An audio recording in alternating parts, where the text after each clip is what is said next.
Hi guys, good evening. 25th July 2020 హిందూలోని total news analysis చూద్దామండి. ఏ ఆర్టికల్స్ ఏ edition నుంచి తీసుకోవడం జరిగింది, ఏ పేజ్ నెంబర్స్లో ఉన్నాయని లిస్ట్ అవుట్ ఇవ్వడం జరిగింది, ఒకసారి చెక్ చేయండి. ఇక ఫస్ట్ ఆర్టికల్ వచ్చేసి కాంట్రాక్ట్ ఫార్మింగ్.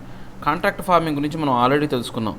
అంటే ఇంతకుముందు ఈ మధ్యకాలంలో కాంట్రాక్ట్ ఫార్మింగ్ అనేది ఈ యొక్క ఆత్మనిర్భర్ ప్యాక్, ప్రధానమంత్రి ఆత్మనిర్భర్ ప్యాక్ కింద ఏదైతే ఉందో ఆ ప్యాక్ కింద కాంట్రాక్ట్ ఫార్మింగ్ అంటే మనం ఆల్రెడీ చెప్పుకున్నాం.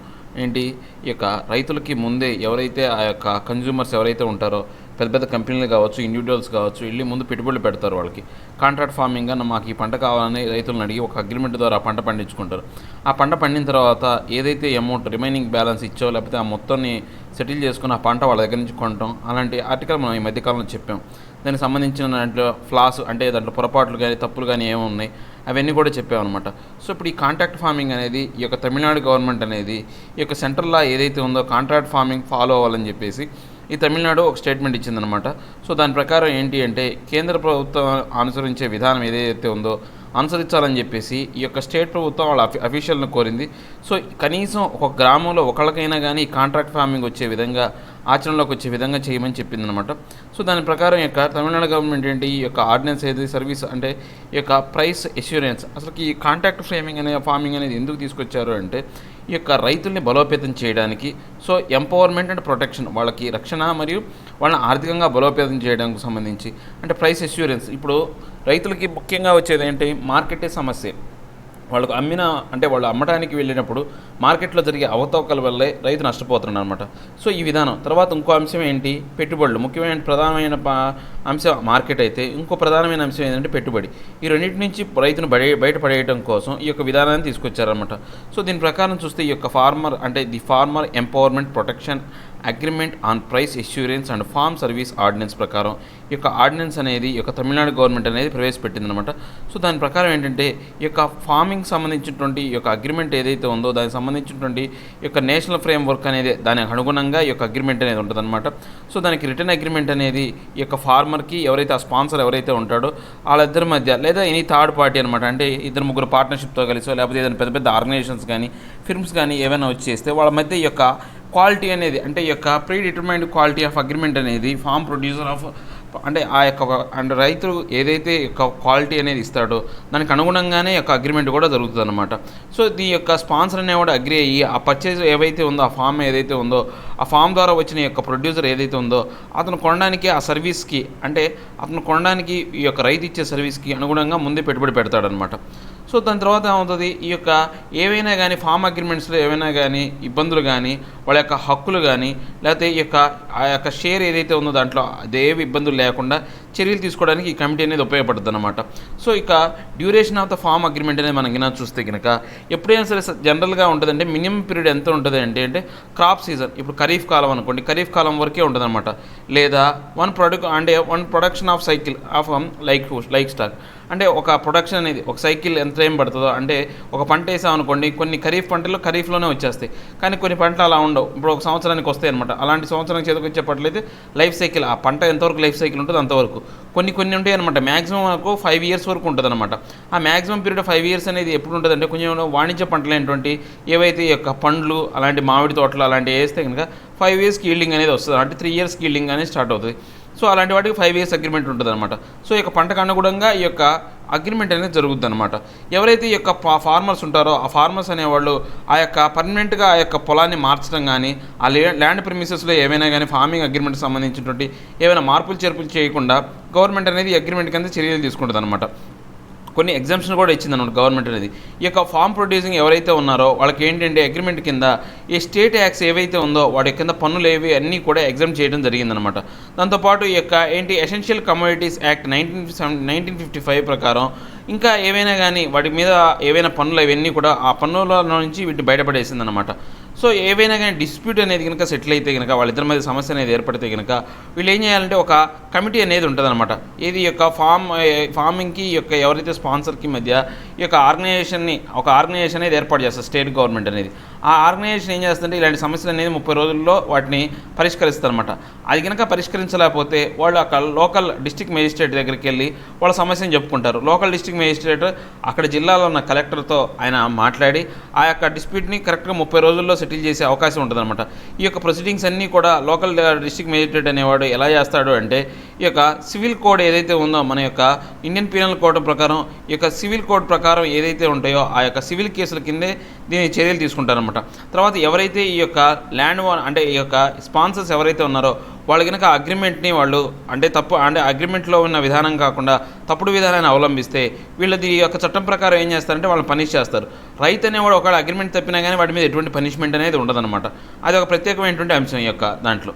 సో ఇంతటితో ఆర్టికల్ డిస్కషన్ అయిపోయిందండి. ఇప్పుడు నెక్స్ట్ ఏంటంటే మన భారతదేశానికి శ్రీలంకకి సంబంధించినటువంటి చాలా వరకు యొక్క టైస్ అనేవి ఇప్పుడు బలోపేతం అవుతున్నాయి అనమాట. సో దాంతోపాటు ఆర్బీఐ అనేది రాబోయే కాలంలో ఒక 2002 వరకు కూడా 400 మిలియన్ల అమౌంట్ డాలర్ల కరెన్సీ అనేది స్వాప్ అనమాట. అంటే స్వాప్ అంటే ఏంటి, వాళ్ళ యొక్క కరెన్సీని మనం తీసుకొని మన కరెన్సీని కొన్ని కండిషన్స్తో మనం ఎక్స్చేంజ్ చేసుకుంటూ ఉంటాం అనమాట. ఆ విధానం అనేది ఉందన్నమాట. ఇప్పుడు భారతదేశానికి శ్రీలంకకు మంచి యొక్క ఆర్థికపరమైనటువంటి యొక్క లావాదేవీలు అనేవి బాగా ఎక్కువగా అవుతున్నాయి అనమాట. ఈ మధ్యకాలంలో భారతదేశంతో శ్రీలంక అనేది బాగా ఆ ట్రేడింగ్లో చాలా దగ్గరగా వస్తుందన్నమాట. సో దాని ప్రకారం చూసుకుంటే మనకు ఈ యొక్క శ్రీలంకకి మనకు చూసుకుంటే భారతదేశ చరిత్రలో శ్రీలంక అనేది ఒక ప్రధానమైన పాత్ర అనమాట. 2000 సంవత్సరాల నుంచి 2500 సంవత్సరాల నుంచి మన భారతదేశంతో సత్సంబంధాలు ఉన్నట్టు మన చరిత్ర చెబుతుంది. మనకు చరిత్ర క్రీస్తు పూర్వం కూడా చాలా వరకు అంటే రాముడి కాలం నుంచి రావణాసురుడు లంకకు చెందినవాడని చెప్పేసి మనకు ఒక మైథలాజికల్గా ఈ యొక్క చరిత్ర మనకు ఉన్న కథలు కూడా ఉన్నాయన్నమాట. సో దాని ప్రకారం ఏంటంటే మన భారతదేశంతో ఇది ఇంటలెక్చువల్గా అంటే తెలివితేటలకు సంబంధించి తర్వాత కల్చరల్గా యొక్క సాంప్రదాయబద్ధంగాను రిలీజియస్గా మతపరంగాను లింగ్విస్టిక్ భాషాపరంగా కూడా ఇంటరాక్షన్స్ అనేవి మనకు శ్రీలంకతో ఉన్నాయన్నమాట. సో ఇప్పుడు ఎకనామిక్ అండ్ ట్రేడ్ అగ్రిమెంట్స్ కనుక చూసుకుంటే Sri Lanka is India's one of the largest trade partners in SAARC. అంటే సార్క్ సభ్య దేశాల్లో శ్రీలంక అనేది మన భారతదేశానికి ఒక పెద్ద ట్రేడింగ్ పార్ట్నర్ అనమాట. సో ఇప్పుడు మనం చూసుకుంటే ఈ యొక్క ఇండియా శ్రీలంక ట్రేడ్ అనేది చూసుకుంటే ఈ యొక్క పార్ట్నర్ గ్లోబల్గా చాలా ఎక్కువగా ఉందన్నమాట. ఈ యొక్క బైలాటరల్ ట్రేడ్లో కూడా మన భారతదేశంతో వీళ్ళ యొక్క ట్రేడింగ్ అనేది చాలా ఎక్కువ. సో ఇప్పుడు మనం చూస్తే ఈ యొక్క భారతదేశం అనేది ఈ యొక్క శ్రీలంకలో ఎక్కువగా ఫారిన్ డైరెక్ట్ ఇన్వెస్ట్మెంట్ ఎఫ్డిఐ అనేది పెట్టే దేశంలో నెంబర్ 1 పొజిషన్ అనమాట. వన్ ఆఫ్ ద బెస్ట్ అంటే లార్జెస్ట్ అనమాట. ఎక్కువగా పెట్టుబడులు పెడుతూ ఉంటుంది శ్రీలంకలో. దాంతోపాటు ఈ యొక్క ఇండియాకి ఈ యొక్క శ్రీలంక నుంచి ఎక్కువగా కూడా టూరిస్టులు వస్తూ ఉంటారు. అది ఎంత శాతం అంటే 18% టూరిజం అనేది మన భారతదేశంలో ఈ యొక్క శ్రీలంక నుంచి వస్తారు. దాంతోపాటు ఈ యొక్క 12% టూరిజం అనేది మనం చూస్తే మన భారతీయులు శ్రీలంకలో అక్కడ విజిట్ చేస్తూ ఉంటారు అనమాట. సో వాళ్ళకి 18% జీడిపి అనేది మన యొక్క టూరిజం నుంచి వాళ్ళకి అందుతూ ఉంటుంది అనమాట. సో దీంతోపాటు ఈ యొక్క రీసెంట్ డెవలప్మెంట్ శ్రీలంకకు సంబంధించిన చూసుకుంటే ఏంటంటే చాలా వరకు ఈ యొక్క development of each container terminal of Colombo పోర్టుకు సంబంధించి ఈ యొక్క ఈస్ట్ కంటైనర్ టెర్మినల్ పోర్ట్ అనే దాన్ని ఏర్పాటు చేయడం అనేది మన భారతదేశం దాంట్లో భాగంగా తీసుకుందనమాట. దీని కింద వాళ్ళు డెవలప్ చేయడానికి మన భారతదేశం అనేది ఒక ఒప్పందం అనేది ఏర్పాటు చేయడం జరిగింది. తర్వాత 2019లో ఏం జరిగిందంటే ట్రైలేటర్ MOU అనేది మొమెంటమ్ ఆఫ్ అండర్స్టాండింగ్ అనేది ఒకటి సైన్ అయిందనమాట. ఎవరెవరి మధ్య ఇండియా, జపాన్, శ్రీలంక 3 దేశాల మీద ఏర్పాటు చేయడం జరిగింది. సో దీని ప్రకారం ఏంటంటే శ్రీలంక పోర్ట్ అథారిటీ అనేది అంటే SLPA అనే ఒక అథారిటీ అనేది దీంట్లో 100% దీని మీద ఆధిపత్యం అనేది ఉంటుందన్నమాట. ఏదైతే ఈ యొక్క ట్రైలేటర్ MOU మీద. సో దీంట్లో ఎక్కువ శాతం అనేది వాళ్ళ పెట్టుబడి రిమైనింగ్ పెట్టుబడి అంతా కూడా ఇండియా, జపాన్ అనేవి ఆ భారాన్ని మోస్తాయి అనమాట. సో దాంతోపాటు తర్వాత ఈ పోర్ట్ ట్రేడ్ ఏదైతే ఉందో శ్రీలంక మన భారతదేశంతో జరుగుతున్న పోర్ట్ ట్రేడ్ని అక్కడ అపోజిషన్ పార్టీస్ కావచ్చు లేకపోతే ఈ యొక్క శ్రీలంకకు సంబంధించినటువంటి కొంతమంది ఎవరైతే వ్యాపారస్తులు ఎవరైతే ఉన్నారో ఈ యొక్క అగ్రిమెంట్ని పూర్తిగా వ్యతిరేకిస్తున్నారన్నమాట. సో నెక్స్ట్ మనం ఇప్పుడు ఇండియా కనుక చూసుకుంటే శ్రీలంకతో గవర్నమెంట్ శ్రీలంక నుంచి మనకు ప్రధానంగా 2 రిక్వెస్ట్లు వచ్చినాయి అనమాట. ఒకటి ఏంటంటే డెబిట్ ఫ్రీజ్ అనేది. అంటే ఇప్పుడు శ్రీలంక అనేది బాగా అప్పుల్లో కూరుకుపోయింది. అంటే ఆ యొక్క దేశ జీడిపిలో 80% అనేది అప్పుల్లోనే ఉందన్నమాట. సో దానికి సంబంధించి మనకు కొంత ఉపశమనం కలిగించాలని మన భారతదేశాన్ని అడిగింది. తర్వాత ఏంటంటే స్వాపింగ్ ఆఫ్ కరెన్సీ. ఇందాక మనం చెప్పుకున్నాం కదా 400 మిలియన్ కరెన్సీ అనేది 2002 వరకు యొక్క స్వాపింగ్ చేసుకోవాలంటే మన ఆర్బీఐ కూడా దాన్ని ఒప్పుకుందనమాట. సో ఈ యొక్క ఇండియన్ ప్రైమ్ మినిస్టర్ మనకు ఈ యొక్క కోవిడ్-19 కారణం కావచ్చు దీనికి ఇది ఏదైతే ఉందో 450 మిలియన్ ఏదైతే US$ అనేవి శ్రీలంకకు అప్పుగా ఇవ్వడానికి ఒప్పుకున్నాడు అనమాట. దాని కింద యొక్క 400 crores అంటే $400 మిలియన్ అనేది ఈ యొక్క ఇన్ఫ్రాస్ట్రక్చర్ డెవలప్మెంట్ అక్కడ మౌలిక సదుపాయాలను ఏర్పాటు చేయడానికి ఖర్చు చేస్తే ఒక $50 మిలియన్ అనేది పూర్తిగా టెర్రరిజానికి వ్యతిరేకంగా వీళ్ళు ఖర్చు చేయడానికి మన యొక్క ప్రధానమంత్రి ఇండియా నుంచి శ్రీలంకకు అమౌంట్ అనేది క్రెడిట్ అప్పిచ్చాడు అనమాట. నెక్స్ట్ దీంట్లో ఏంటంటే మన భారతదేశం అక్కడ నడిపిస్తున్న సర్వీసుల్లో ముఖ్యమైన సర్వీస్ ఏంటంటే సువసిరియా అనే ఒక సర్వీస్ అనేది, ఇది ఒక అంబులెన్స్ సర్వీస్ అనమాట. ఈ పేరు గుర్తుపెట్టుకోవాలి. సువసిరియా అనేది ఈ మధ్య రీసెంట్గా మనకు ఎక్కువగా న్యూస్లో వినపడుతుంది, ఏంటి అని అడుగుతాడు. సో ఇది ఒక అంబులెన్స్ సర్వీస్ అనమాట. దీన్ని 2016 జూలైలో మన యొక్క భారతదేశం యొక్క అంటే మన భారతదేశం యొక్క కలయికతో ఇక శ్రీలంకలో జరుగుతుందన్నమాట. దీని పూర్తి ఫండింగ్ అనేది మన భారతదేశం ఇస్తుంది. ఇది ఇక ఏ ప్రాంతాల్లో అంటే వెస్టర్న్ సదర్న్ ప్రావిన్సెస్ ఆఫ్ శ్రీలంకలో ఈ యొక్క ఏ చట్టం కింద ఇండియా అనేది దీనికి గ్రాంట్స్ అనేది ఇస్తూ ఉంటుంది అనమాట. సో దీనికి సంబంధించి మన భారతదేశం అనేది గ్రాంట్స్ ఇవ్వడమే కాకుండా టెక్నాలజీ ఈ యొక్క ఏదైతే అంబులెన్స్ సర్వీస్ నడిపించడానికి అన్ని రకమైన టెక్నాలజీ అంతా కూడా మన భారతదేశమే కేటాయిస్తారు అనమాట. అక్కడ ఈ యొక్క వెస్టర్న్ అండ్ సదర్న్ ప్రావిన్సెస్లో ఈ యొక్క ఏదైతే సువసూర్య అనే యొక్క ఆపరేషన్ అనేది సర్వీస్ అనేది చాలా ప్రభావవంతంగా ఉందన్నమాట. సో ఇప్పుడు ఏంటంటే శ్రీలంక అనేది పూర్తిగా మిగతా వాటి కూడా అంటే ఆ దేశం మొత్తం కూడా ఈ సర్వీస్ని నడపాలని చెప్పేసి మన భారతదేశాన్ని రిక్వెస్ట్ చేసిందనమాట. సో ఈ యొక్క ఏదైతే ఈ యొక్క సువసూర్య అనేది భారతదేశానికి సంబంధించినటువంటి ఈ యొక్క ప్రాజెక్టులో అత్యంత పెద్ద ప్రాజెక్ట్ అనమాట. అంటే ఇండియన్ హౌసింగ్ ప్రాజెక్ట్ తర్వాత అంత పెద్ద ప్రాజెక్ట్, అంటే ఇండియన్ హౌసింగ్ తర్వాత అంత పెద్ద ప్రాజెక్ట్ ఏదైనా ఉంది అంటే ఇదే అనమాట, సువసూర్య ప్రాజెక్టే. నెక్స్ట్ పొలిటికల్ ఇష్యూ, మన భారతదేశానికి ఈ యొక్క పొలిటికల్ ఇష్యూ ఏంటి అంటే తమిళనాడుకు సంబంధించినటువంటి క్వశ్చన్. మన భారతదేశానికి శ్రీలంకకు మెయిన్ వివాదాస్పదమైన అంశం ఏంటంటే అక్కడ శ్రీలంకలో సెటిల్ అయినటువంటి మన తమిళకు సంబంధించింది అనమాట. దీనికి సంబంధించి మన భారతదేశ వాళ్ళు చాలా వరకు రిక్వెస్ట్లు పెడుతూనే ఉన్నారు. దీంట్లో 13th amendment of Sri Lanka constitution ద్వారా ఈ యొక్క శ్రీలంకలో ఉన్నటువంటి తమిళ పౌరులకి సరైనటువంటి హక్కులు కల్పించే విధంగా తీసుకొస్తామని చెప్పేసి వీళ్ళు చెప్పారనమాట. ఏ లెక్క ఇండో శ్రీలంక అకార్డ్, అంటే ఇండియాకి శ్రీలంకకి జరిగినటువంటి అకార్డ్ ఎప్పుడు 1987లో జరిగింది. ఆ యొక్క ఒప్పందానికి అనుసంధానం అయ్యే విధంగా ఒక చట్టం అనేది చేస్తామని చెప్పేసి వాళ్ళు చెప్పారు. ఇలాంటి మాటలు ఎన్నోసార్లు చెప్తూనే ఉన్నారు, కానీ ఇంతవరకు అనేది అలాంటి చట్టాలు అనేవి ఈ యొక్క ఆమోదంలోకి రాలేదు. ఎందుకని అక్కడ శ్రీలంక పౌరులు అనేవాళ్ళు పూర్తిగా ఈ యొక్క చట్టాన్ని వ్యతిరేకిస్తూ ఉన్నారనమాట. సో ఇక మనం ముందుకు వెళ్ళాలి. శ్రీలంక అనేది భారతదేశం అనేది రెండు ముందుకు వెళ్ళాలంటే ఇక both India and Sri Lanka should focus on increasing volume of quality of people to people link enhance the economic and trade engagement. అంటే మన భారతదేశం కావచ్చు, శ్రీలంక కావచ్చు, ఈ యొక్క ప్రజల మధ్య మంచి క్వాలిటీ అంటే పీపుల్ టు పీపుల్ మధ్య ఈ యొక్క బంధాలు అనేవి పెంచే విధంగా, దాంతోపాటు ఈ యొక్క ఆర్థికపరమైనటువంటి అంశాలు, తర్వాత ఈ యొక్క వ్యాపారపరమైనటువంటి అంశాలు అనేవి అభివృద్ధి చెందే విధంగా వీళ్ళు చర్యలు తీసుకోవాలని చెప్పేసి ఈ యొక్క ఆర్డర్ చెప్తున్నాడు అనమాట. సో ఇక మన నెక్స్ట్ ఆర్టికల్ చూసుకుంటే in Kerala a tangled web of gold. అంటే ఇప్పుడు మధ్యకాలంలో మనకు కేరళలో ఒక పెద్ద స్కామ్ అనేది బయటపడింది. ఈ యొక్క గోల్డ్ స్మగ్లింగ్ అనేది ఆ యొక్క కేరళ రాష్ట్రాన్ని ఒక కుదేలు చేస్తున్నటువంటి అంశం అనమాట. ఇది చాలా అంటే నాటకీయ పరిణామాల మధ్య జరుగుతుందన్నమాట. మనకు సినిమాల్లో ఎలా అయితే జరుగుతుందో అలా యొక్క ఎన్ఐఏ అనేది ఇప్పుడు దీని మీద ఇన్వెస్టిగేషన్ చేస్తుందన్నమాట. సో దానికి సంబంధించిన ఆర్టికల్ అండి, ఒకసారి చూద్దాం దీనికి. సో ఇది ఎందుకు వచ్చిందంటే రీసెంట్గా స్మగ్లింగ్ అనేది కేరళలో జరిగింది. ఎలా జరిగింది ఈ యొక్క స్మగ్లింగ్ని ఈ యొక్క ఎన్ఐఏ అనేవాళ్ళు, ఈ యొక్క నేషనల్ ఇన్వెస్టిగేషన్ ఏజెన్సీ ఏదైతే ఉందో వాళ్ళు మరియు ఈ యొక్క ఎన్ఫోర్స్మెంట్ డైరెక్టర్స్ అనేవాళ్ళు ప్యారలల్గా దీని మీద సంబంధించినటువంటి ఇన్వెస్టిగేషన్ చేస్తున్నారు అనమాట. సో ఈ యొక్క ఎన్ఐఏ అనేది unlawful activities prevention act UAPA అనే కింద ఈ యొక్క యాక్ట్ ఆఫ్ 1967 కింద వీళ్ళు ఏంటంటే దీని మీద ప్రొసీడింగ్స్ చేస్తున్నారన్నమాట, దీని విచారణ జరుపుతున్నారన్నమాట. సో మనం దీంట్లో ముఖ్యంగా మనం తెలుసుకోవాల్సింది ఏంటి అంటే ఎన్ఐఏ గురించి తెలుసుకోవాలా, తర్వాత ఎన్ఫోర్స్మెంట్ డైరెక్టర్ తర్వాత మనకు చాలాసార్లు బాగా విన్నాం. తర్వాత ఈ యొక్క ఎన్ఐఏ తర్వాత నెక్స్ట్ మనకు యుఏపిఏ అనే యొక్క ఈ రెండింటికి అంటే అన్లాఫుల్ యాక్టివిటీస్ ప్రివెన్షన్ యాక్ట్ అనే దాని గురించి కూడా తెలుసుకోవాలి. సో ఈ ఎన్ఐఏ అనేది ఎప్పుడు ఏర్పాటు చేయడం అంటే ఇది ఒక సెంట్రల్ లెవెల్ ఇన్వెస్టిగేషన్ ఏజెన్సీ అనమాట. సో దీంట్లో ఎక్కువగా ముఖ్యంగా ఏంటి అంటే టెర్రరిజానికి సంబంధించి ఇక సర్టెన్ అథారిటీస్ యాక్ట్స్ ఏవైతే ఉన్నాయో వాటికి సంబంధించి వీళ్ళు ఇన్వెస్టిగేషన్ చేస్తుంటారు. దీన్ని 2008లో ఏర్పాటు చేయడం జరిగిందనమాట. ఇది ఒక స్టాచ్యూటరీ బాడీ, అంటే ఈ యొక్క స్టాచ్యూటరీ బాడీ అనమాట. ఈ యొక్క చట్టం ద్వారా అంటే ఈ స్టాచ్యూటరీ బాడీస్ అంటే ఏం లేదండి, మన రాజ్యాంగం అంటే పార్లమెంట్ చేయబడిన ఒక చట్టాల ద్వారా ఒక బాడీని కనుక మనం ఏర్పాటు చేస్తే అంటే వాటికి రాజ్యాంగబద్ధమైన బాడీస్ అనం మనం వాటిని చట్టబద్ధమైనటువంటి బాడీస్ అంటాం. స్టాచ్యూటరీ బాడీస్ అంటే చట్టబద్ధంగా ఉంటాయి, అంటే పార్లమెంట్లో చేసిన ఒక చట్టం ద్వారా యాక్ట్ ద్వారా ఏర్పడినాయి కాబట్టి స్టాచ్యూటరీ బాడీస్ అంటాం అనమాట. సో ఇది 2008లో ఏర్పడినటువంటి స్టాచ్యూటరీ బాడీ దేని కింద నేషనల్ ఇన్వెస్టిగేషన్ ఏజెన్సీ అనే యాక్ట్ కింద దీన్ని తీసుకొచ్చారనమాట. సో దీంట్లో ఏంటంటే భారతదేశం మొత్తం దీని పరిధిలోకి వస్తుంది. తర్వాత సిటిజన్స్ ఇండియా అంటే భారతదేశంలో నివసిస్తున్న వాళ్ళు, తర్వాత భారతదేశం బయట నివసిస్తున్న వాళ్ళు కూడా దీంట్లో యొక్క చట్టం అంటే ఈ యొక్క ఎన్ఐ పరిధిలోకి వస్తారనమాట, ఎన్ఐఏ పరిధిలోకి వస్తారు. తర్వాత ఇంకా ఎవరైతే భారతదేశానికి సంబంధించిన వ్యక్తులు ఎవరైతే ఉన్నారో వాళ్ళు గవర్నమెంట్ పనులు చేసేవాళ్ళు, గవర్నమెంట్ సర్వీసుల్లో ఉన్నవాళ్ళు వాళ్ళు ఎక్కడ ఉన్నప్పటికీ కూడా ఈ యొక్క చట్టాన్ని పరిధిలోకే వస్తారనమాట.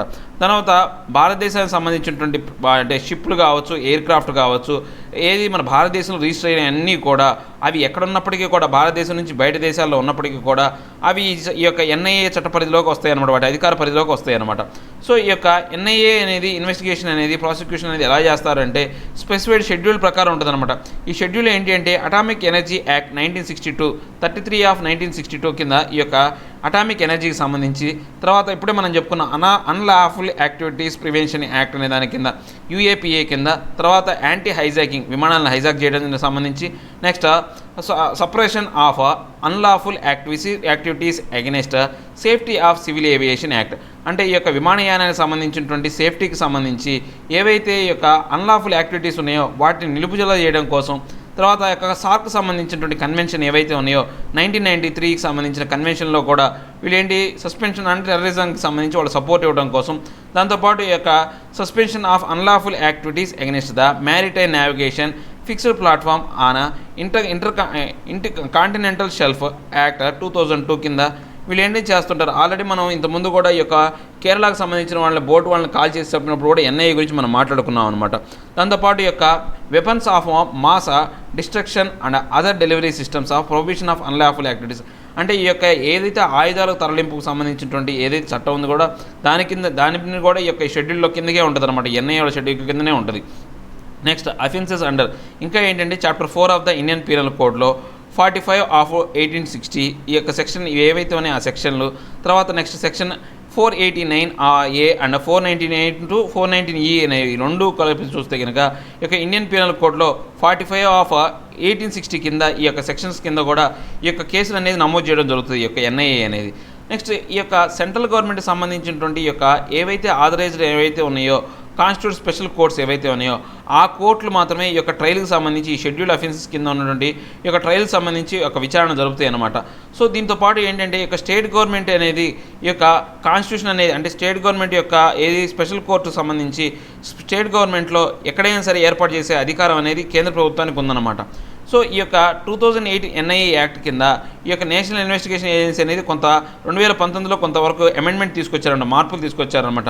దీంతోపాటు ఏంటంటే ఎన్హాన్సింగ్ ద జ్యుడిస్డిక్షన్ ఆఫ్ ఎన్ఐఏ అంటే ఈ యొక్క ఎన్ఐఏ యొక్క అధికార పరిధిని విస్తరింపజేశారన్నమాట దీని ద్వారా. సో దీనికి ఏంటంటే ఈ యొక్క షెడ్యూల్ అఫెన్సెసే కాకుండా అవుట్ సైడ్ ఏవైతే ఉన్నాయో ఇండియాని టార్గెటింగ్గా ఉన్నటువంటి India's as well as the Indian assets abroad అంటే ఇండియాను అవుట్ సైడ్లో ఉన్నటువంటి మన భారతదేశ ఆస్తుల్ని మన భారతదేశాన్ని బయట ఉండి ఎవరైనా టార్గెట్ చేస్తే దానికి కూడా అంటే వాళ్ళని కూడా ఈ యొక్క చట్టపరిధిలోకి తీసుకొచ్చే అధికారం అనేది ఈ యొక్క 2019 యాక్ట్ ఏదైతే ఉందో investigation agency amendment act national investigation agency amendment act అనేది తీసుకొచ్చిందనమాట. సో దీంతోపాటు మనకు ఇక రిలవెన్స్ ఆఫ్ యూఏపీఏ అనేది ఈ యూఏపీఏ అనేది మనకు గోల్డ్ స్మగ్లింగ్ సంబంధించి కేసు అనేది అంటే అన్లాఫుల్ యాక్టివిటీస్ ప్రివెన్షన్ యాక్ట్ అనేది కనుక చూసుకుంటే ఇది ఎప్పుడు ఏర్పాటు చేయడం జరిగిందంటే 1967లో ఏర్పాటు చేయడం జరిగిందనమాట. సో దీని ఏంటి అంటే ఏవైతే యొక్క చట్ట వ్యతిరేకమైనటువంటి చర్యలు ఏవైతే ఉన్నాయో వాటిని కంట్రోల్ చేయడం అనమాట. దీంట్లో section 13 any act causing disaffection against India is seen as a terrorist act అంటే భారతదేశానికి ఏ చట్టం భారతదేశానికి వ్యతిరేకంగా మనం ఏ పని చేసినా కానీ దాని యొక్క తీవ్రవాద చర్యగా మనం చట్టం కింద తీసుకొస్తారంట. ఇది సెక్షన్ 13 ప్రకారం. లేదు సెక్షన్ 14 ప్రకారం చూసుకుంటే ఈ యొక్క ఏవైతే యాక్ట్ కింద ఉందో కాగ్నిజబుల్ అఫెన్స్ అనమాట. అంటే మనం ఆల్రెడీ నిన్న కాగ్నిజబుల్ అఫెన్స్ అంటే ఏంటంటే చెప్పుకున్నాం అంటే వాళ్ళకి ఎటువంటి యొక్క వారెంట్ లేకుండానే డైరెక్ట్ పోలీసులు పోయి అరెస్ట్ చేయొచ్చు అనమాట. సో ఏదైనా కానీ వీళ్ళని తప్పు చేస్తే ఎటువంటి వారెంట్ లేకుండా డైరెక్ట్గా పోలీస్ అనేవాడు వాళ్ళని అరెస్ట్ చేయొచ్చు అనమాట.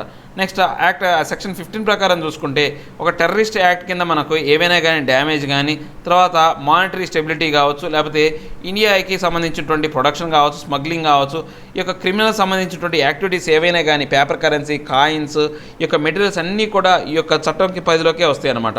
దీంతోపాటు ఇక ఏది సెక్షన్ 16 ఏం డీల్ చేస్తుంది అంటే ఏవైతే ఈ యొక్క demands for substances for committing or abetting the terrorism act అంటే ఈ యొక్క టెర్రరిజం యాక్ట్ ఏదైనా కానీ వాళ్ళు ఏదైనా చర్యలు చేసి దానివల్ల ఏదైనా నష్టం చేకూరిస్తే కనుక దానికి సంబంధించినటువంటి పనిష్మెంట్ కూడా ఇవ్వడం అనేది జరుగుతుంది అనమాట సెక్షన్ 16 ప్రకారం. సెక్షన్ 17 ప్రకారం చూసుకుంటే ఈ యొక్క ఫండ్స్ రైజ్ చేయడం అంటే టెర్రరిస్టులకు ఆ యొక్క ఆయుధాలు కొనడానికి కావచ్చు లేకపోతే ఆ టెర్రరిస్టుల సహాయార్థం డబ్బులు రైజ్ చేసినా కానీ అది తప్పు కిందకే వస్తుంది.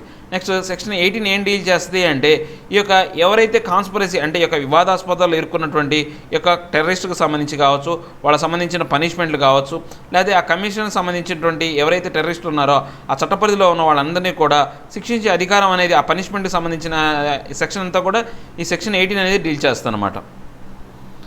సో ఇక మనం నెక్స్ట్ చూసుకుంటే no business as usual with China envoy అంటే యొక్క చైనాకు సంబంధించినటువంటి ఎటువంటి యొక్క వ్యాపారం అనేది ఉండదు అనే యొక్క టాక్ అనమాట. అంటే ఈ చైనాకు సంబంధించి ఈ క్వశ్చన్ కూడా ఇవ్వడం జరిగింది. అంటే మన భారతదేశం అనేది ఈ యొక్క మల్టీలాటరల్ ఫారంలో ఒక చైనాతో బిజినెస్ చెయ్యాలా లేదా అనేది దాని గురించి ఇప్పుడు అందరికీ సమస్యలు ఉన్నాయన్నమాట. అంటే మన భారతదేశము చైనా అనేది చాలా రంగులు ఇప్పుడు బ్రిక్స్లో చూసుకున్నా కానీ, నెక్స్ట్ ఈ యొక్క ఏదైతే ఇక రష్యా ఇండియా తర్వాత చైనా కూటమి ఏదైతే ఉందో ఆ కూటమిలో అయితే ఉంది కానీ ఈ భాగస్వామ్యాలు అనమాట. ఇలాంటి భాగస్వామ్యంలో మనం మల్టీలాటరల్ ఫామ్లో పనిచేయాలా అనే దాని గురించి ఇప్పుడు చాలా వరకు సమస్యలు అనమాట. సో ఇప్పుడు మన భారతదేశం చైనా ఏ మల్టీలాటరల్ ఫామ్లో పనిచేస్తున్నాయో మనం చూద్దాం అనమాట. India's engagement with China on multilateral fora like BRICS, Russia, India, China, RIC and Shanghai cooperation Organisation are expected to continue. అంటే ఇప్పుడు ఈ యొక్క భారతదేశం అనేది బ్రిక్స్లో చైనాతో కలిసి పనిచేస్తుంది. తర్వాత రష్యా, ఇండియా, చైనా అనేది ఆర్ఐసి అనేది ఒకటి దాంట్లో, తర్వాత షాంఘై కోఆపరేషన్ ఆర్గనైజేషన్ ఈ మూడిట్లో మనం ఈ యొక్క మల్టీలాటరల్ ఫార్మ్స్ అనమాట. వాటిలో మనం చైనాతో పాటు మనం వ్యవహరిస్తూ ఉంటాం, ఈ యొక్క ఆర్గనైజేషన్లో ఉంటాం అనమాట. సో మనం బ్రిక్స్ గురించి చూసుకుంటే ఇది 2006లో ఏర్పాటు చేయడం జరిగిందనమాట. ఫస్ట్ ఏ దేశాలు ఉంటే Brazil, Russia, India and China ఈ యొక్క 4 దేశాలు కలిపి బ్రిక్స్ అని 2006లో ఏర్పాటు చేయడం జరిగిందనమాట. తర్వాత 2010లో సౌత్ ఆఫ్రికా అనేది ఈ బ్రిక్స్లో జాయిన్ అయ్యి బ్రిక్స్ అయిందనమాట. ఇంతకుముందు బ్రిక్, ఇప్పుడు తర్వాత బ్రిక్స్ అయిందనమాట. సో దీని ప్రకారం చూసుకుంటే ఈ యొక్క 2013లో ఈ యొక్క బ్రిక్స్ అనేది ఏంటి ఈ యొక్క 27% అంటే జనాభా లెక్కల ప్రకారం చూస్తే 27% ఆఫ్ గ్లోబల్ జీడిపి అనేది అంటే ప్రపంచ దేశాల్లో ఉన్నటువంటి మొత్తం జీడిపిలో 27% జీడిపి అనేది ఈ బ్రిక్స్ కంట్రీస్లోనే ఉందన్నమాట. ఈ బ్రిక్స్లో భాగమైనటువంటి దేశాల్లోనే ఉంది. తర్వాత ఈ యొక్క పవర్ ఏ అంశం ప్రకారం చూస్తే పర్చేసింగ్ పవర్ ప్యారిటీ అంటే వాళ్ళ కొనుగోలు శక్తి ఆధారితంగా చూసుకుంటే 27% జీడిపి అనేది ఉందన్నమాట. ఈ యొక్క మొత్తం బ్రిక్స్ పాపులేషన్ అనేది 2.88 బిలియన్ అనమాట. ఇది ఎంత అంటే ప్రపంచ యొక్క గ్లోబల్ పాపులేషన్లో 42% అనమాట. ప్రపంచంలోనే మొత్తం భూభాగంలో 26% భూభాగం అనేది ఈ బ్రిక్స్ కంట్రీస్లోనే ఉంది. భూభాగం ఏమో 26% భూభాగం అనేది ఈ యొక్క బ్రిక్స్ కంట్రీస్లో ఉంటే పాపులేషన్ ఏమో 42% అంటే జనాభా హైలీ పాపులేటెడ్ జనాభా అనేది ఈ యొక్క మల్టీలాటరల్ ఫారంలో అయిన బ్రిక్స్లోనే ఉందన్నమాట. సో దీంతో పాటు ఏంటంటే ఈ యొక్క 6th బ్రిక్స్ సమ్మిట్లో ఇక 2014 ఎక్కడ జరిగిందంటే బ్రెజిల్లో జరిగిందనమాట. బ్రెజిల్లో ఫోర్టలిజా అనే ఒక ఏరియాలో జరిగిందనమాట. అప్పుడు న్యూ డెవలప్మెంట్ బ్యాంక్ అనే దాన్ని ఏర్పాటు చేశారు. ఈ యొక్క న్యూ డెవలప్మెంట్ బ్యాంక్ అనేది చైనాకు సంబంధించినటువంటి షాంఘైలో హెడ్ క్వార్టర్స్ అనమాట. సో ఇది ఒక ఇంపార్టెంట్ అనమాట. 2014లో 6th బ్రిక్స్ సమ్మిట్లో ఈ యొక్క న్యూ డెవలప్మెంట్ బ్యాంక్ అనేది బ్రెజిల్లో జరిగింది. ఈ యొక్క మీటింగ్ అనేది ఎక్కడ ఫోర్టలిజా అనే ఏరియాలో జరిగిందనమాట. So next Shanghai cooperation organisation. ఈ షాంఘై కోఆపరేషన్ ఆర్గనైజేషన్ అనేది ఫస్ట్ ఎప్పుడు స్టార్ట్ అయిందంటే ఇది ఒక ఇంటర్నేషనల్ అన్నమాట, permanent intergovernmental international organisation. So ఇది ఫస్ట్ 2001లో ఏర్పాటు చేయడం జరిగింది. దీంట్లో మెంబర్స్ ఎవరు అంటే అప్పుడు ఏర్పాటు చేసినప్పుడు దీని మెంబర్స్ ఎవరంటే Kazakhstan, China, Kyrgyzstan Republic, Russia, next Tajikistan and Uzbekistan ఇవన్నీ కూడా దీంట్లో భాగాలన్నమాట. సో ఆ తర్వాత ఏమైంది, ఈయన Astana summit of 2017 India and Pakistan were full members. ఆ తర్వాత ఏంది 2017లో భారతదేశం, పాకిస్తాన్ అనేది ఈ యొక్క షాంఘై కోఆపరేషన్ ఆర్గనైజేషన్లో ఫుల్ మెంబర్స్ అయ్యారనమాట. తర్వాత ఈ యొక్క 4 అబ్జర్వర్ స్టేట్స్ ఉన్నాయన్నమాట మన ఈ యొక్క ఆర్గనైజేషన్ సంబంధించి. ఏంటి, ఆఫ్ఘనిస్తాన్, నెక్స్ట్ బెలారస్ ఒకటి, ఇరాన్, మంగోలియా అనేది 4 అబ్జర్వర్ స్టేట్స్ అనమాట. సో ఈ యొక్క ఎస్సీఓ షాంఘై కోఆపరేషన్ ఆర్గనైజేషన్ ప్రకారం చూసుకుంటే ఈ యొక్క యుఎన్ జనరల్ అసెంబ్లీకి నుంచి 2005 నుంచి ఒక అబ్జర్వర్ స్టేట్ అనమాట. అంటే యునైటెడ్ నేషన్స్ సంబంధించిన జనరల్ అసెంబ్లీకి ఇది ఒక అబ్జర్వేషన్ స్టేట్లో ఉందన్నమాట, అబ్జర్వర్గా ఉందన్నమాట. Next SCO has 2 permanent bodies. ఈ ఎస్సీఓకి ముఖ్యంగా 2 పర్మనెంట్ బాడీస్ ఉన్నాయన్నమాట. SCO secretary based in Beijing సంబంధించినటువంటి ఎస్సీఓ సెక్రటరీ బేస్డ్ అనేది. Next regional anti terrorist structure rats అంటాం దీన్ని. ఇది హెడ్ క్వార్టర్ ఎక్కడ ఉంది అంటే టాష్కెంట్లో ఉందన్నమాట ఈ యొక్క హెడ్ క్వార్టర్ అనేది. సో ఇది ఎలా సర్వ్ చేస్తుందంటే కోఆపరేషన్ అనమాట. ఆ మెంబర్ స్టేట్స్తో కోఆపరేట్ చేస్తూ ఏవైనటువంటి 3 ఈవిల్స్ అనేవి 3 ముఖ్యమైనటువంటి ఈ యొక్క భూతాలు అనేవి ఉన్నాయన్నమాట, దెయ్యాలు ఉన్నాయి. అవి ఏంటంటే ఒక terrorism, next ఏర్పాటువాదం separatism, next extremism అనమాట. ఎక్స్ట్రీమిజం అంటే ఏంటంటే గొడవలు పోయే ధోరణి అనమాట, విపరీతవాదం అంటాం దీన్ని మన తెలుగులో. సో నెక్స్ట్ మనం రష్యా, ఇండియా, చైనా అనేది కనుక ఇది చూసుకుంటే ఇది ఒక స్ట్రాటజిక్ గ్రూప్ అనమాట. ఇది ఎందుకు అంటే ఈ యొక్క వెస్టర్న్ అలయన్స్ అనే ఆధిపత్యాన్ని తగ్గించడం కోసం ఈ యొక్క రష్యా, చైనా, ఇండియా అనేది 3 కలిసి వ్యవహరించాలని అప్పుడు ఏర్పాటు చేయడం జరిగిందనమాట. ఆర్ఐసి అనేది formed on the basis of దేనికోసం అంటే దేనికి మనం చెప్పాం కదా, ఈ యొక్క వెస్టర్న్ పాలసీస్ ఏవైతే ఉన్నాయో యూఎస్ అనేది ఫారెన్ పాలసీ గైడ్ అనేది, అంటే ఇప్పుడు మనకు యూఎస్ ఏం చేస్తుంది, శాంక్షన్స్ అనేవి పెడుతూ ఉంటుంది అనమాట. వాళ్ళకి వ్యతిరేకంగా ఉన్న దేశాల మీద శాంక్షన్స్ పెడుతుంది, ఆంక్షలు పెడుతుంది. అలాంటి ఆంక్షల నుంచి తప్పించుకోవడానికి ఈ యొక్క 3 దేశాలనే ఫామ్ అయిన అనమాట. సో ఇది ఎట్లా అంటే together the ఆర్ఐసి countries occupy the 19% of the global land mass, అంటే ప్రపంచంలోని 19% యొక్క భూభాగాన్ని పంచుకుంటున్నాయి. దాంతోపాటు ఈ యొక్క ప్రపంచం యొక్క జీడిపిలో 33% జీడిపి అనేది వీళ్ళు పంచుకుంటున్నారనమాట. సో ఇక దీని ప్రకారం ఈ యొక్క క్వశ్చన్ ఇవ్వడం జరిగింది. ఒకసారి మనం చూద్దాం. ఈ యొక్క ర్యాట్స్ అనే దానికైనా మనం చూస్తే ఏంటి అంటే ఇది రష్యా, ఇండియా, చైనాకు సంబంధించినటువంటి యొక్క ఆర్గనైజేషన్ కాదు. ఈ ర్యాట్స్ అనేది మనం కింద చూస్తే ఈ యొక్క షాంఘై కోఆపరేషన్ ఆర్గనైజేషన్ సంబంధించింది. సో ఇది దీనికి సంబంధం లేదు. నెక్స్ట్ ఈ యొక్క ఫోర్టిలెజా డిక్లరేషన్ అనేది న్యూ డెవలప్మెంట్ బ్యాంక్ అనేది, అంటే మనం చెప్పుకున్నాం కదా ఈ యొక్క బ్రెజిల్లోని ఫోర్టిలెజాలోని ఈ యొక్క న్యూ డెవలప్మెంట్ బ్యాంక్ అనేది ఏర్పాటు చేయడం జరిగిందని ఆ డిక్లరేషన్ ద్వారానే ఇది correct. Next Bangkok declaration Shanghai cooperation organisation. ఈ యొక్క బ్యాంకాక్ డిక్లరేషన్ అనేది షాంఘై కోఆపరేషన్ ఆర్గనైజేషన్ కాదండి, ఏషియన్ కోఆపరేషన్ అంటే ఏషియన్ సమ్మిట్లో జరిగిందనమాట. సో ఏషియన్ సమ్మిట్ అనేది ఈ యొక్క బ్యాంకాక్ డిక్లరేషన్ ద్వారానే ఏషియన్ అనేది ఏర్పాటు చేయడం జరిగిందనమాట. సో ఇది కూడా రాంగ్ ఆప్షనే. సో మనకు రైట్ ఆప్షన్ వచ్చేసి only 2 is the right option. Option D is the right option.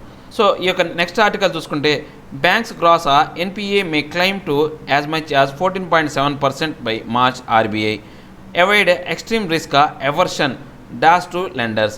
Aversion అంటే మనం ఆల్రెడీ మనం ఈ యొక్క ఏవైతే రూట్ వర్డ్స్లో మనం చెప్పుకున్నాం. ఏ అంటే నెగిటివ్ సెన్స్ అని చెప్పాం. ఏ అంటే నెగిటివ్ సెన్స్, ఎవర్షన్ అంటే ఏంటంటే విరక్తి అని మనం నిన్న చెప్పుకున్నాం. గుర్తుపెట్టుకోండి ఒకసారి. ఇలా వచ్చినప్పుడు మనం గుర్తుపెట్టుకుంటే ఏంటంటే ఆ యొక్క వర్డ్ అనేది మనం ఈజీగా గుర్తుపెట్టుకోవచ్చు అనమాట, ఎవర్షన్. సో ఎవరన్నా కానీ ఆ యొక్క ఆర్టికల్ ఏవైతే ఈ యొక్క రూట్ వర్డ్స్ ఎవరైతే చూడలేదో ఒకసారి ఆ యొక్క వీడియోస్ చూడండి. మీకు కొంచెం ఇంగ్లీష్ మీద వొకాబులరీ మీద ఇంకొంచెం పట్టు పెరిగే అవకాశం ఉంటుంది అనమాట. సో ఈ యొక్క ఆర్బీఐ లెక్క ప్రకారం, ఇన్స్టిట్యూషన్ ప్రకారం ఇప్పుడు ఏంటంటే ఫైనాన్షియల్ స్టెబిలిటీ రిపోర్ట్ అనే దాని గురించి మనం మాట్లాడుకుంటే ఇది ఆర్బీఐ అనేది సంవత్సరంలో 2 సార్లు బై యాన్యువల్ అనమాట, సంవత్సరానికి 2 సార్లు అనేది ఈ రిపోర్ట్ ఇస్తుందన్నమాట. దీని ప్రకారం ఏంటంటే ఈ యొక్క ఏదైతే ఒక కమిటీ అనేది ఒక సబ్ కమిటీ అనేది ఈ యొక్క రిపోర్ట్ అనేది సబ్మిట్ చేస్తుందన్నమాట. Financial Stability and Development Council అనే ఏదైతే ఉందో దీనికి సంబంధించి ఫైనాన్షియల్ స్టెబిలిటీకి దేశానికి సంబంధించినటువంటి దానికి అంశానికి సంబంధించి వీళ్ళు రిపోర్ట్ ఇస్తారనమాట. దీంట్లో ఏమంటే అంటే ఈ యొక్క రీసైలెన్స్ ఆఫ్ ఫైనాన్షియల్ సిస్టమ్, అంటే ఈ యొక్క ఫైనాన్షియల్ సిస్టమ్ని దాన్ని కొంతవరకు ప్రభావం తగ్గించి కామ్గా ఉండే విధంగా చూస్తారు. దాంతోపాటు ఏంటి అంటే ఈ యొక్క డెవలప్మెంట్కి సంబంధించి, రెగ్యులేషన్ సంబంధించి ఏవైతే ఉన్న అంశాలని వాళ్ళు రెగ్యులేట్ చేస్తూ ఉంటారంట, ఆ ఇష్యూకి సంబంధించిన అంశాలు అనేవి రెగ్యులేట్ చేస్తూ ఉంటారు. దీంతోపాటు ఈ యొక్క బ్యాంకింగ్ సెక్టార్లో వాటి యొక్క ట్రెండ్ ప్రాసెస్ ప్రకారం ఆ రిపోర్ట్ అనేది ఇవ్వడం జరుగుతుంది అనమాట బ్యాంకింగ్లో. ఇక్కడ ఏంటంటే ఈ యొక్క జూలై 2020 ప్రకారం ఈ యొక్క ఫైనాన్షియల్ స్టెబిలిటీ రిపోర్ట్ అనేది ఎలా ఉంది అంటే ఈ యొక్క నాన్ పర్ఫార్మింగ్ అసెట్స్ రేషియో అనేది ఈ యొక్క షెడ్యూల్డ్ కమర్షియల్ బ్యాంక్లో బాగా వరుసగా ఉందన్నమాట. సో దానివల్ల ఏమవుతుందంటే 14.7% ఆఫ్ ద ఏదైతే కరెంట్ ఫైనాన్షియల్ ఇయర్ ఉందో అది బాగా తగ్గించబడింది. ఫ్రమ్ 8.5%కి వెళ్ళిపోయింది అనమాట. అంటే 8.5% నుంచి 14.7% అనేది ఈ యొక్క నాన్ పర్ఫార్మింగ్ అసెట్స్ అనేవి పెరగడం వల్ల వెళ్ళిపోయిందనమాట. సో మార్చిలో ఈ యొక్క కోవిడ్-19 సిచ్యువేషన్ వల్ల ఈ పరిస్థితి అనేది ఇంకా దారుణంగా తయారైందనమాట. సో ఈ యొక్క క్యాపిటల్ అనేది ఏదైతే ఉందో అంటే ఈ యొక్క మూలధనం అనేది బ్యాంకులో ఉన్న మూలధనం ఒక 14.8% అనేది తగ్గిపోయింది మార్చితో చూసుకుంటే. ఇంతకుముందు 15 ఉంది, 15 నుంచి 14.8కి పడిపోయింది అనమాట. అంటే వాళ్ళ మూలధనం అనేది ఇక్కడేమో ఈ యొక్క నాన్ పర్ఫార్మింగ్ అసెట్స్ వల్ల వాళ్ళ యొక్క అప్పులు అనేవి పెరిగిపోయినాయి. ఇప్పుడు మూలధనం ఎంత తగ్గిందనే చూపిస్తున్నాడు. 15 ఉన్నది మార్చిలో 14.8 అయితే ఈ యొక్క కోవిడ్-19 కారణంగా ఏంటంటే 11.8%కి ఇప్పుడు పడిపోయింది అనమాట. సో ఈ యొక్క బ్యాంక్ క్రెడిట్ ఏదైతే ఉందో మనం చూసుకుంటే కనుక చాలా వరకు ఇబ్బందుల్లో ఉన్నాయన్నమాట బ్యాంకింగ్ రంగాలు అనేవి కూడా. రాబోయే కాలంలో మార్చి అంటే 5.9 అనేది ఈ యొక్క రిస్క్ అనేది ఈ యొక్క 2019 నుంచి 2020 మధ్యలో చూసుకుంటే పూర్తిగా పడిపోయి రేపు ఇంకా జర్లీలో జూన్ జూలైలో మనం చూసుకుంటే ఈ కాస్ట్ అనేది ఇంకా ప్రభావం తగ్గిపోయే అవకాశం ఉందన్నమాట ఈ యొక్క బ్యాంకుకు సంబంధించిన క్రెడిట్ అనేది. సో ఇప్పుడు ఆర్బీఐ గవర్నర్ ఏం చేశాడు అంటే ఈ యొక్క టాప్ ప్రయారిటీ ఎవరికి ఇచ్చాడంటే ఈ యొక్క ఫైనాన్షియల్ ఇన్స్టిట్యూషన్స్ ఏవైతే ఉన్నాయో వాటిని పురోభివృద్ధి చేయడానికి, వాటిని అభివృద్ధి చేయడానికి, తర్వాత వాటికి ఇంప్రూవ్ ఏవైతే ఉన్నాయో అసెట్స్ ఏవైతే ఉన్నాయో క్యాపిటల్ ఇవన్నీ కూడా ఇంప్రూవ్మెంట్ కోసం ఆయన ఎక్కువగా ఏవైతే చట్టాలు అనేవి తీసుకొస్తున్నాడు అనమాట, వాటికి అనుకూలమైనటువంటి విధానాలు. తర్వాత ఇంకా full restoration of economic activities based on the support for robust health infrastructure, recovery in demand conditions and fixing the supply dislocations. అంటే ఈ యొక్క ఇంకా వాటిని బాగా అభివృద్ధిబద్ధంగా తీసుకురావాలా, ఆర్థికంగా బలోపేతం చేయాలి అంటే వాటికి సరైనటువంటి హెల్త్ ఇన్ఫ్రాస్ట్రక్చర్ కల్పించాలా, తర్వాత రికవరీ, డిమాండ్ అన్నీ కూడా ఇచ్చి వాటిని మళ్ళీ తిరిగి పురోభివృద్ధి చేసే విధంగా చర్యలు తీసుకోవాలని ఈ యొక్క ఆర్బీఐ గవర్నర్ చెప్పాడనమాట. సో ఇవండి ఈరోజు నా హిందూలోని టోటల్ న్యూస్ అనాలిసిస్. ఇక మనం ప్రాక్టీస్ క్వశ్చన్లోకి, మన లాస్ట్ సెషన్ అయినటువంటి ప్రాక్టీస్ క్వశ్చన్లోకి వస్తే కనుక second question, consider the following statement with reference to the financial stability report RBI. The report discusses issues relating to development and regulation of the financial sector of India. So ఇది ఏదైతే యొక్క కరెక్టే ఈ statement, ఏది యొక్క financial stability అనేది మన భారతదేశంలో ఉన్నటువంటి ఆర్థికపరమైనటువంటి అంశాల గురించి చెప్తూ ఉంటుంది అనమాట. It reflects the collective assessments made by the monetary policy committee of RBI. అంటే ఈ యొక్క ఏవైతే కలెక్టివ్ అసెస్మెంట్స్ ఏవైతే ఉన్నాయో మానిటరీ పాలసీ కమిటీ అనేది కాదు, ఆర్బీఐకి సంబంధించింది కాదు ఇది. సో ఈ ఆర్బీఐకి ఏం లేదు, ఊరికి రిపోర్ట్ ఇవ్వడం వరకు, ఇది wrong option. Next, it is a biennial report. Biannual అంటే ఏంటంటే 2 సంవత్సరాలకు ఒకసారి వచ్చే రిపోర్టు. ఇది మనం ఏం చెప్పుకున్నామంటే బై యాన్యువల్, ఇక్కడ ఏ కనుక ఉంటే ఈ యొక్క రైట్ అయ్యేది ఆప్షన్. బైయాన్యువల్ అంటే ఏంటంటే 2 సంవత్సరాలకు ఒకసారి వచ్చే రిపోర్ట్ని బైయాన్యువల్ రిపోర్ట్ అంటాం. అంటే సంవత్సరంలో 2 సార్లు వచ్చేసి బైయాన్యువల్ రిపోర్ట్ అంటాం అనమాట. సో ఇది కూడా రాంగ్ స్టేట్మెంటే. సో మనకు రైట్ ఆప్షన్ వచ్చేసి 1 is the right option. So next question మనం చెక్ చేస్తే కనుక ఆల్రెడీ ఇప్పుడు చెప్పింది ఇది. నెక్స్ట్ క్వశ్చన్, థర్డ్ క్వశ్చన్ చూస్తే, consider the following statement regarding the farmers enforcement and protection agreement on price assurance and farm service ordinance 2020. So దాని ప్రకారం ఏంటంటే, under it a farmer can enter into a return agreement with individuals or companies prior to the production or rearing of any farm produce of the predetermined quality. అంటే యొక్క ముందే చెప్పినటువంటి క్వాలిటీతో ఏదైతే యొక్క ఫార్మర్ అనేవాడు ఆ ఇండివిజువల్తో కావచ్చు, కంపెనీస్తో కావచ్చు, లేకపోతే ఏవైతే యొక్క ప్రొడక్షన్ ఇచ్చేవాళ్ళు ఎవరైతే ఉన్నారో వాళ్ళతో ఒక అగ్రిమెంట్ చేసుకుంటాడు. ఇది కరెక్టే ఈ యొక్క చట్టం కింద. ఇదే కాంట్రాక్ట్ ఫార్మింగ్ అంటే ఇదే కదా. A minimum period of such an agreement will be 1 crop season or 1 production cycle of livestock. కరెక్టే కదా. ఒక క్రాప్ సీజన్ కానీ, మన ఖరీఫ్ కానీ, ఒక రబీ కానీ అని చెప్పాను, లేదా ఒక ప్రొడక్షన్ ఆఫ్ సైకిల్ అనమాట, ఏదైతే production of cycle of livestock అనేది, ఇది కరెక్టే. Farming producer under a farming agreement will be exempted from stock limits under essential commodities act. ఈ యొక్క ఎసెన్షియల్ కమోడిటీస్ యాక్ట్ కింద స్టాక్ లిమిట్ ఏదైతే ఉందో, మనం ఎంతైనా కానీ వస్తువుల్ని మనం దాచిపెట్టుకోవచ్చు, ఆ స్టాక్ అనేది లిమిట్ చేసుకోవచ్చు అని దాన్ని దాచిపెట్టచ్చు. దానికి సంబంధించి అది ఎగ్జామ్షన్ ఉంది, ఇది కరెక్టే. Third statement is also correct. So మనకు రైట్ ఆన్సర్ వచ్చేసి D is the right option. So consider the following ports. ఈ యొక్క ఫాలోయింగ్ పోర్ట్స్ ప్రకారం ఏ పోర్ట్ అనేది ఈ యొక్క శ్రీలంక పోర్టుకు చెందింది అనే ఒక మన క్వశ్చన్ ఇచ్చాడు. ఈ యొక్క గ్వాడర్ పోర్ట్, ఈ గ్వాడర్ పోర్ట్ అనేది పాకిస్తాన్లో ఉంది. నెక్స్ట్, ఈ యొక్క పోర్ట్ ఆఫ్ హంబన్టుటా అనేది శ్రీలంకలోనే ఉంది. నెక్స్ట్, పోర్ట్ ఆఫ్ డుక్కమ్ అనేది ఇది ఇరాన్లో ఉంది. నెక్స్ట్, పోర్ట్ ఆఫ్ ట్రికోమెలై ఇది శ్రీలంకలోనే ఉంది. సో ఇది రైట్.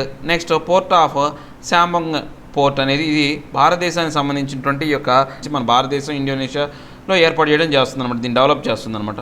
సో ఇది కరెక్ట్ కాదు. మన కరెక్ట్ ఆప్షన్ ఏంటంటే 2 and 4 is the right options. So next మనం చూసుకుంటే, consider the following statement with reference to the national investigation agency. National investigation agency ప్రకారం రైట్ ఏంటి? It was setup in 2008 as an executive body under ministry of home affairs. ఇది executive కాదండి, statutory body అనేది మనం already చెప్పాము. Statutory body అనేది national investigation agency act అనే దాని కింద, చట్టం కింద ఇది చేయడం జరిగిందని చెప్పాం. ఇది రాంగ్ స్టేట్మెంట్. సో ఇది wrong statement. The central government can authorise NIA to investigate a crime in a state but only with the consent of the concerned state government. అంటే ఆ రాష్ట్రానికి సంబంధించినటువంటి ఆమోదంతోనే NIA అనేది అక్కడ ఏవైతే ఉన్నాయో ఆ గవర్నమెంట్ సంబంధించి, సెంట్రల్ గవర్నమెంట్ సంబంధించినటువంటి ఇన్వెస్టిగేషన్ అనేది జరుపుతున్నాడు. సో అక్కడ రాష్ట్ర ప్రభుత్వం యొక్క ఆమోదం కానీ ఒప్పందం కానీ అవసరం లేదన్నమాట, వాళ్ళకి ఒప్పుకోవాల్సిన అవసరం లేదు. సో ఇది కూడా రాంగ్ స్టేట్మెంట్. ఇక్కడ ఏమన్నాడు, వాళ్ళ ఆమోదం కావాలన్నాడు, ఆమోదం అవసరం లేదు. It is given power to investigate scheduled offences committed outside India targeting India's as well as Indian asset abroad. Yes, ఇది కూడా కరెక్టే కదా. ఏదైతే మన భారతదేశానికి సంబంధించిన ఆస్తుల్ని భారతదేశం బయట కూడా టార్గెట్ చేస్తే వాటికి సంబంధించి ఇది అన్నాడు. సో మనకేమన్నాడు, కరెక్ట్ స్టేట్మెంట్ అన్నాడు. 3 is the only correct statement. Only 3 is the correct statement. So ఇవండి ఈరోజు నా హిందూలోని టోటల్ న్యూస్ అనాలిసిస్. నా ఎక్స్ప్లెనేషన్ మీకు నచ్చినట్లయితే లైక్ చేయండి, షేర్ చేయండి. మీరు ఏదైనా చెప్పాలనుకుంటే కింద కామెంట్ రూపంలో తెలియజేయండి. ఇంకా సబ్స్క్రైబ్ అవ్వడం ఎవరైనా ఉంటే సబ్స్క్రైబ్ అవ్వండి. Thank you very much.